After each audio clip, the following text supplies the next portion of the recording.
Islam, like many world religions, is founded on principles of peace, compassion, and justice. The word Islam itself translates to submission or surrender, not to any earthly power, but to the will of God. This surrender is rooted in a deep reverence for life, a commitment to justice, and a dedication to serving humanity. From its very inception, Islam has advocated for the inherent dignity of all human beings, emphasizing the importance of kindness, empathy, and peaceful coexistence. Muslims believe that God or Allah is merciful and compassionate, and that these qualities should be reflected in the lives of his followers. The Quran, the holy book of Islam, repeatedly emphasizes the sanctity of life and condemns violence and oppression in all its forms. It is from these foundational teachings that the true essence of Islam emerges, a religion that champions peace, justice, and the well-being of all creation. The Quran, Islam's holy book, provides clear guidelines on the use of force. It is a text that has been studied and interpreted by scholars for centuries, offering wisdom on how to navigate the complexities of human conflict. It unequivocally condemns aggression and the taking of innocent life. The Quran's message is clear. Life is sacred, and any act of violence against innocent people is a grave sin.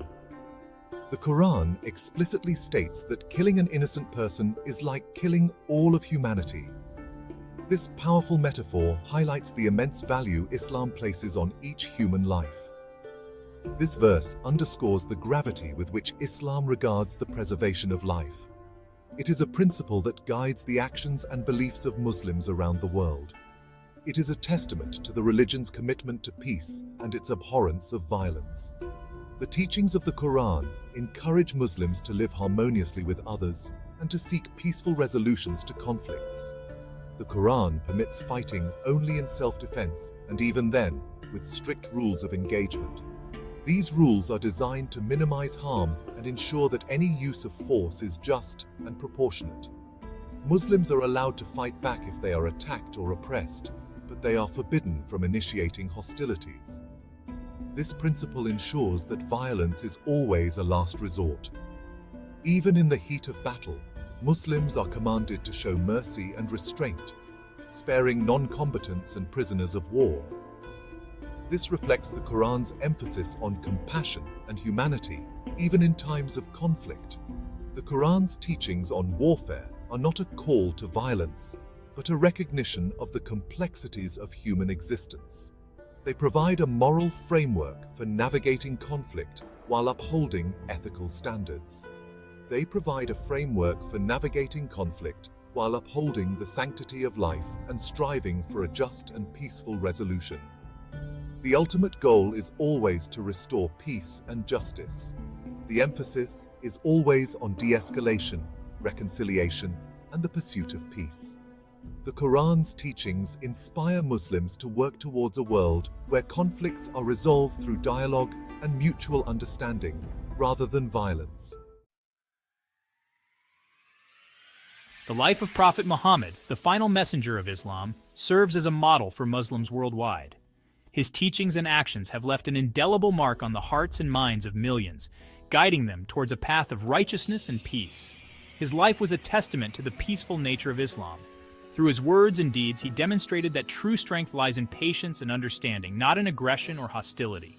The Prophet consistently advocated for peace, even when faced with persecution and violence. His resilience in the face of adversity and his unwavering commitment to nonviolence serve as a powerful example for all. His interactions with his followers, his adversaries, and even his enemies were characterized by patience, compassion, and a deep commitment to reconciliation. He always sought to build bridges rather than walls, fostering a sense of unity and mutual respect. One of the most poignant examples of the Prophet's commitment to peace is the Treaty of Hudaybiyah.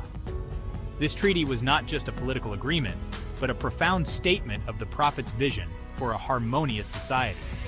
This treaty, signed between the Prophet and the Quraysh tribe of Mecca, was a landmark agreement that brought an end to years of conflict.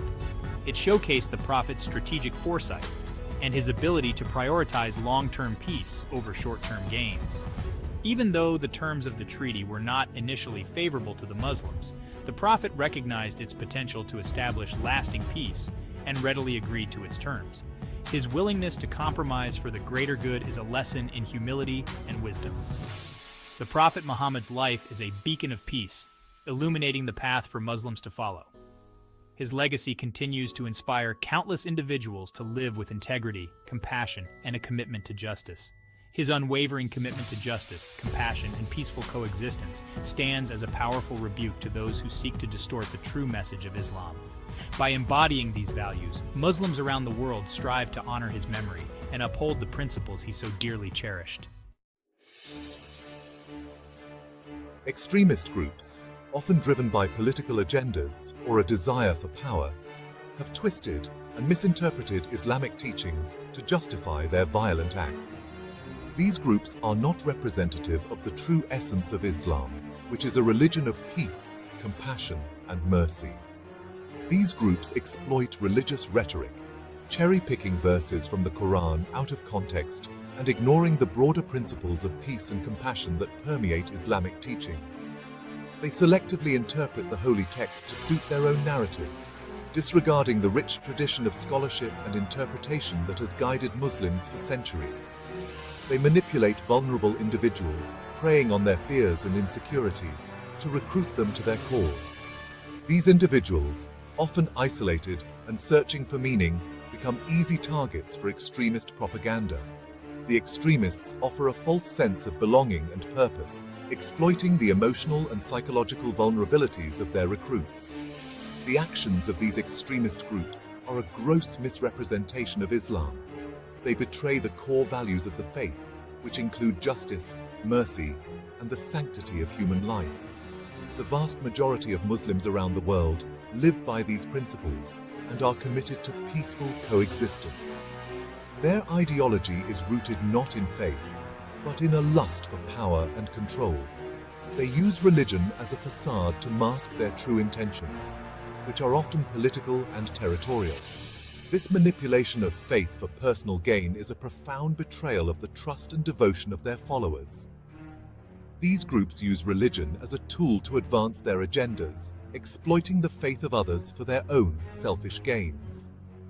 They distort religious teachings to create a narrative of conflict and division, pitting communities against each other and sowing seeds of hatred and mistrust.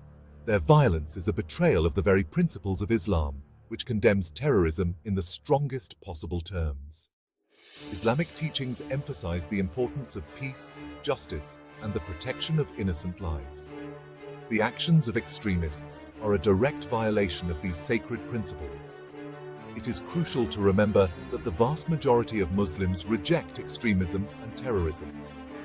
They are committed to building bridges of understanding and cooperation with people of all faiths and backgrounds.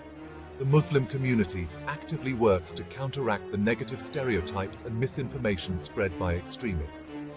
They are as appalled and horrified by acts of violence carried out in the name of Islam as anyone else. These acts of terror not only harm innocent people, but also tarnish the image of a faith that is fundamentally opposed to such violence. To equate the actions of a fringe minority with an entire faith is not only inaccurate, but also fuels prejudice and discrimination. It is essential to distinguish between the peaceful teachings of Islam and the distorted ideologies of extremists. By doing so, we can foster a more inclusive and understanding world where people of all faiths can live together in harmony. In the wake of the 9/11 attacks, Islamic scholars and leaders from around the world unequivocally condemned terrorism and violence.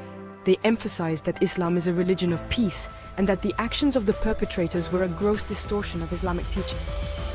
Prominent Islamic institutions, including Al-Azhar University in Egypt and the Muslim World League, issued fatwas or religious edicts declaring terrorism and the killing of innocent people as strictly forbidden in Islam. These pronouncements reaffirmed the peaceful nature of Islam and served as a powerful counter-narrative to the extremist ideology that fueled the 9/11 attacks. The condemnation of terrorism by Islamic scholars highlights the vast gulf that exists between the peaceful teachings of Islam and the actions of extremist groups. It is a testament to the commitment of the Muslim community to upholding the true spirit of their faith. Their voices offer a crucial perspective that must be heard in the face of rising Islamophobia.